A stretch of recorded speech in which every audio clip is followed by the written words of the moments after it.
Olá, sejam todos bem-vindos e bem-vindas à Protagonista, a plataforma do Canal Rural que dá voz à mulher do agronegócio. É um prazer te ter aqui de novo.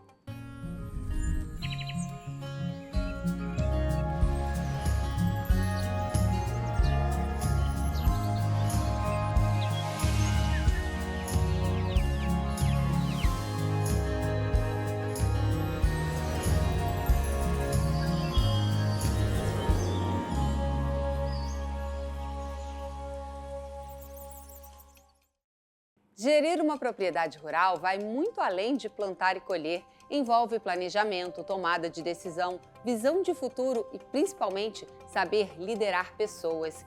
No campo, quando a gestão é compartilhada pela família, o desafio se transforma em força. O trabalho desenvolvido na fazenda é um exemplo de como a união familiar, aliada à organização e ao olhar estratégico, pode impulsionar resultados sustentáveis e de alto desempenho. Hoje eu recebo a produtora rural Lucimara para contar pra gente como tudo isso acontece na prática. Mas antes, vamos conhecer um pouquinho mais sobre ela? Lucimara Rocha de Souza é de Pirapozinho, interior de São Paulo, e é mais conhecida como Lucy da Batata. Produtora rural e referência no cultivo de batata doce, ela cresceu com os pés na terra e a influência dos pais e avós agricultores. Mesmo tendo se formado em enfermagem, foi no agro que encontrou sua vocação. Hoje lidera com a família uma produção diversificada e é protagonista da sua história com paixão e raiz no campo. Oi, Lucy, bem-vinda ao nosso programa. Um prazer te receber aqui. Eu que agradeço pela oportunidade de estar aqui. Vamos falar um pouquinho, sobre esses seus desafios. Em que momento você decidiu empreender, Você resolveu tomar a frente também da fazenda e vir para esses holofotes. Como é que foi essa transformação? A transformação veio de forma natural, porque a intenção não era empreender, Meu pai já era um empreendedor e no início eu vim para ajudá-lo, para fazer a parte financeira do negócio, Para ajudar a pagar contas. Esse foi o convite na época para poder ajudá-lo. E aí, quando eu tive a minha segunda filha, eu falei, eu vou sair do ramo que eu trabalhava para ajudá-lo. E aí as coisas foram acontecendo de forma bem tranquila e bem natural. E aí eu passei a empreender alguns anos depois. Bem legal. E como foram aí essas decisões, de empreender? A mulher, ela tem uma visão 360, então ela olha para essas oportunidades. E foi o que você viu no momento que você começou a empreender? Sim, eu vi nichos de mercado, Oportunidades diferentes que a gente poderia explorar. Esses mercados que ainda não eram conhecidos no ramo que eu trabalho hoje na batata doce. Você trabalha com batata doce e faz a cerveja de batata doce. Isso é muito interessante, É uma novidade do mercado, inclusive. Nós começamos ali já há alguns anos, Mas é a primeira cerveja do Brasil feita com batata doce. Elas são sem glúten. E aí, quando eu vi que eu falei, nós vamos começar a produzir, não só a produzir as batatas de polpa colorida, eu falei, mas por que a gente não faz alguma coisa diferente? Então, já que a gente produz algo diferente, que não é tão conhecido no mercado, que são as batatas coloridas, que ainda o consumo ainda é baixo, mas vamos fazer algo a mais, E aí, juntamente com o meu pai, desenvolvemos aí essa cerveja com batata doce, que são 3 variedades, de 3 colorações de batata doce diferente, e se tornou o sucesso da casa. Como é que vocês fazem com a batata doce que não é comercializada, Até para evitar o desperdício e vocês aproveitam o produto como um todo, Bom, a gente faz o mercado de mesa, Tanto o mercado interno quanto o mercado externo. Aquelas batatas que têm um dano mecânico ou que são muito graúdas ou muito miúdas, a gente deixa para alimentação animal. E também a gente vende para a indústria, para a produção de amido e farinha. Muito interessante. E como é que funciona a sustentabilidade dentro da sua propriedade, Vocês olham já para a sustentabilidade? Vocês trabalham com algumas técnicas? Eu sempre falo isso lá para o pessoal, para os funcionários, que a gente tem que olhar o nosso solo, não é o que está em cima, é o que está embaixo, A gente tem que cuidar do nosso solo, porque é ele que vai devolver tudo que a gente Tem hoje, é o que a gente vai produzir, né, e entregar para o consumidor final, a gente tem que tratar do solo. E de que forma que a gente trata do solo? Fazendo a rotação de culturas, aplicando insumos biológicos, fazendo a calagem, né, não deixando o solo descoberto, então sempre fazer ali a adubação verde. Então são algumas práticas sustentáveis que a gente coloca dentro da fazenda que consequentemente vai nos trazer benefícios futuros. Muito legal. E você tem alguma tecnologia que vocês usam hoje no campo, alguma ferramenta ali que facilite o trabalho, que você possa até indicar? Aqui, afinal, você está inspirando outras mulheres que ou estão no seu caminho ou estão querendo começar a trilhar um caminho que você já trilhou, né? Bom, eu acho que a utilização de insumo biológico hoje como se diz, é o pulo do gato, né? São ferramentas ali que auxiliam com a utilização de defensivos agrícolas, mas que aumentam a produtividade por conta de você não perder tantos frutos ali por conta de danos que os insetos causam, né? Por conta de nematóides também, que pode ter no solo. Então, essas ações de utilização de insumos biológicos, eu acredito que são de suma importância ali para dentro da propriedade. Lucy, você imaginava ser CEO de uma empresa? Se você olhasse para trás e pudesse conversar com a Lucy lá de trás, você falaria alguma coisa para ela? Onde você está hoje, hein? Porque não me imaginava, né, fazer parte desse universo de protagonismo feminino mesmo dentro do agronegócio. E eu falo que as coisas elas vão surgindo, as oportunidades elas vão surgindo. Não é por acaso, não é coincidência, mas eu acho que é um trabalho que a gente vem fazendo ao longo, né?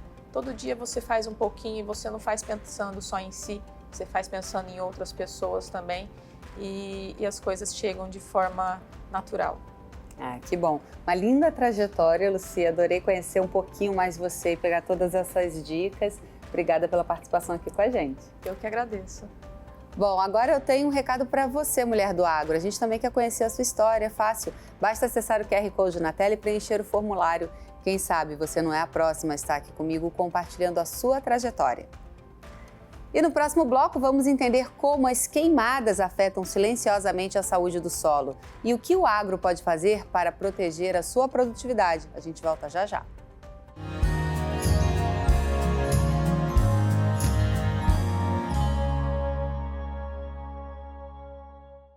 Recentemente, o Brasil enfrentou mais um período crítico de queimadas, atingindo biomas importantes e regiões agrícolas estratégicas. Além dos danos visíveis à vegetação e à qualidade do ar, esses incêndios provocam impactos silenciosos, porém profundos, na microbiologia do solo, afetando a vida microbiana essencial para a fertilidade e o equilíbrio dos ecossistemas agrícolas. Como o agro pode reagir e se preparar? E para conversar com a gente sobre o assunto, eu recebo a bióloga Vânia Pankiewicz. Mas antes, vamos conhecer um pouquinho mais sobre ela? Vânia Carla Pankiewicz é bióloga e empreendedora de Curitiba. Transformou sua paixão pela ciência em ação no campo. Casada e mãe de 2 filhos, ela alia organização e praticidade para liderar um negócio inovador no agro. Estuda há 17 anos a relação entre micro-organismos e plantas, apostando no poder do solo para revolucionar a agricultura.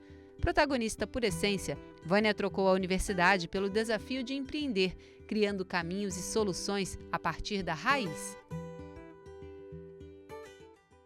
Bem-vinda, Vânia. É um prazer te receber aqui para falar de um assunto tão importante, né? Obrigada. É um prazer. Vamos falar um pouquinho sobre esses incêndios, mas antes, vamos falar sobre você, né? Você tem doutorado e 2 pós-doutorados. Se preparou muito para estar no lugar onde está hoje. Você acredita que a profissionalização da mulher é o que ela mais precisa investir nesse momento? Eu acredito que estar nesse contexto acadêmico e agricultura é muito importante para a mulher, né, e para o setor também. A gente traz uma vivência de ciência e de estudo que o setor precisa, né, já vem utilizando há muitos anos, quando a gente fala de genética vegetal, né, mas existe muito conhecimento de biologia e existem muitas mulheres na área biológica. E a gente pode trazer esse conhecimento para a agricultura. Então, eu acho que a mulher tem um papel essencial nessa área. E em que momento você começou a empreender, né? Afinal, você é CEO e é cofundadora, né, da Go Solos. Isso. Em que momento você decidiu empreender na sua vida? Não teve um marco específico que eu decidi, aconteceu, né? Então, eu tinha uma carreira acadêmica que eu fui desenhando ao longo do tempo para que eu me tornasse professora numa universidade, até o momento que eu e os meus sócios, que a minha sócia e o meu sócio, que eu tenho mais uma sócia mulher e um sócio homem, nós entendemos que o que a gente fazia como pesquisa precisava ser levado para a indústria, né, e para o produtor. Então, nesse momento, a gente recebeu suporte, né, dos nossos orientadores de doutorado e a gente resolveu levar esse conhecimento para fora. E foi nesse momento que teve essa transição de carreira. Então, eu deixei de fazer pesquisa científica e passei a me profissionalizar mais na área de negócios, né, e levar o que antes estava lá dentro da universidade para fora. Muito legal. Agora vamos trazer para a microbiologia do solo, né? O que acontece com o solo quando passa por ali uma queimada e como é que a gente consegue recuperar esse solo? O solo, ele é um organismo vivo, né? Então, ele tem ali vida microbiológica. Tem fungos e bactérias que vivem ali e que eles fazem esse suporte para o que está recebendo a semente. Então, à medida que uma planta vai se desenvolvendo no solo, ela vai recrutando esses micro-organismos. Quando acontece um evento climático, né, seja ele o que for, por exemplo, uma queimada, ela vai trazer um estresse para esse solo. Então, o estresse, ele não é só na planta, ele não é só os efeitos que a gente vê no ar, como você falou, mas ele também tem um efeito nos micro-organismos que estão ali. Então, quando o solo passa e essa alta temperatura, ela vai afetar. No estudo que a gente fez, a gente viu que essa passagem que foi rápida, porque foi um incidente, né? Um vento forte que foi levando o solo ali em cima da palhada de milho que estava na área, ele afetou os micro-organismos benéficos, principalmente promotores de crescimento. Então, a gente viu que alguns micro-organismos que ajudam a planta a se desenvolver, tanto relacionado à fixação biológica de nitrogênio como produção de fito-hormônio, foram os micro-organismos, as bactérias mais sensíveis ao calor. Isso a literatura mostra. Então, foi como se fosse esperado que esses micro-organismos estivessem sofrendo com essa alta temperatura, porque eles são justamente mais sensíveis. Outros que não são tão sensíveis, como os bacilos, por exemplo, que são micro-organismos benéficos, que atuam em diversas frentes junto à planta, eles são mais resistentes às altas temperaturas, então eles foram mais resilientes a esse estresse. Muito legal. E o que o produtor pode fazer quando, por acaso, acontece isso, para recuperar esse solo rapidamente? Bem, já se fala muito sobre sustentabilidade na agricultura, né? De forma prática, existem ações que tornam a agricultura mais sustentável, de forma que você cuide mais do seu solo, né? O solo, ele é o principal ativo do produtor, ele não é só um substrato, ele precisa ser cuidado, né? Literalmente cultivado. Então, práticas como plantio direto, plantas de cobertura, rotação de cultura, que já vem se falando há tanto tempo, elas são prevenções que são muito importantes para que esse produtor tenha mais resiliência, né? Nessa fazenda onde nós aplicamos esse projeto, que foi na Fazenda Tropical, eles já fazem o plantio direto desde 1990. Então, já é uma fazenda que vem colocando essa construção de agricultura regenerativa há muito tempo. Então, quando eles receberam esse estresse, foi uma surpresa e não foi, porque era uma fazenda que estava, digamos assim, já preparada para um estresse. Então, o fogo passou, foi ruim, né? Ele acaba com a matéria orgânica, ele consome muita matéria orgânica e isso não é bom, né? Então, mas ao mesmo tempo tinha uma resiliência. É importante que o produtor sempre conheça muito, né, a sua produção, como você falou. Exatamente. E cada vez mais invista, porque a tecnologia está aí para ajudá-lo cada dia mais, né? Exatamente. Obrigada pela sua participação aqui com a gente. Obrigada a você pela oportunidade. Bom, e no próximo bloco você vai descobrir como a pecuária pode ser aliada da ética, da segurança alimentar e da sustentabilidade. Não sai daí que a gente volta já.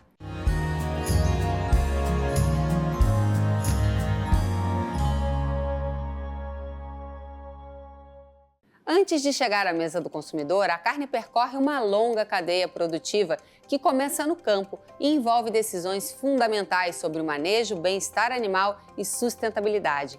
Cada etapa influencia diretamente a qualidade do alimento e o impacto ambiental gerado.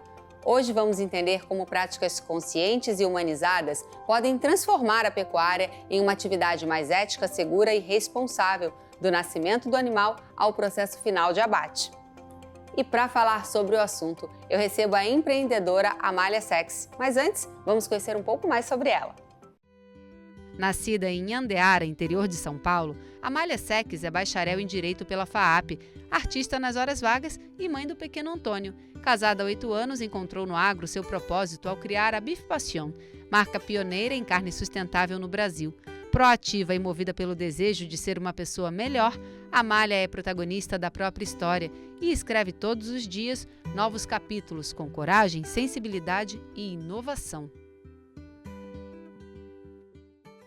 Bem-vinda, Amália, é um prazer te receber aqui. Obrigada, eu que agradeço o convite, é um prazer estar aqui com vocês, compartilhando um pouco mais da nossa história. Exatamente, vamos falar um pouco sobre você, né? Uma gestora, né? Uma líder de negócios, uma mulher com tanta profundidade para falar sobre esse tema.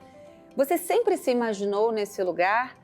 Foi uma novidade, foi acontecendo para tantas mulheres que hoje assistem a gente também se inspirarem na sua história?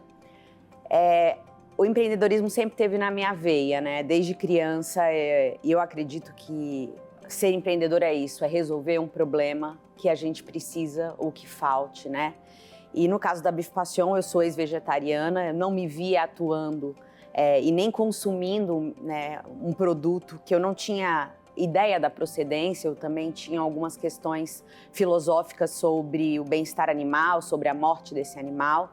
E foi só depois de eu entender de perto como a produção acontecia que eu resolvi criar a marca, né? Então, foi um grande divisor de águas para mim. Se você me perguntar se eu me imaginava desde o início neste ramo, acredito que não. Eu sou formada em Direito, mas eu me apaixonei. Eu acredito que você desenvolver um produto hoje que possa resolver o problema de algumas pessoas é desafiador, mas ao mesmo tempo ele é muito gratificante. E em que momento, né? É muito curioso quando a gente fala que uma ex-vegetariana hoje, né, é CEO de uma empresa que tem como produto principal a carne que chega a esse consumidor. Quais foram os pontos de contato que você teve e as mudanças de chave para olhar e falar, não, esse produto não é tudo aquilo que eu pensava? Eu acredito que a informação que a gente recebe, muitas vezes ela é distorcida. Então, a gente precisa realmente entender a fonte que chega, né? Quando eu entendi de perto como aconteciam nas fazendas, eu vi que nada daquilo que eu ouvi era verdade. Então, eu vi que é possível, sim, você desenvolver uma produção com sustentabilidade, com respeito, com ética, com bem-estar animal, com critérios alternativos, humanizados, e entra naquele lema, né, que não é o que você faz, é como você faz. E a partir disso eu vi que eu poderia fazer diferente daquilo que eu estava acostumada a ouvir. Então foi a partir desse momento que me deu uma mudança de chave e entender que é possível trazer para o mercado um produto fruto de práticas éticas e sustentáveis. Falando um pouquinho de todas essas práticas que você está trazendo, né, éticas e sustentáveis, como funciona na prática toda essa sustentabilidade dentro da sua empresa?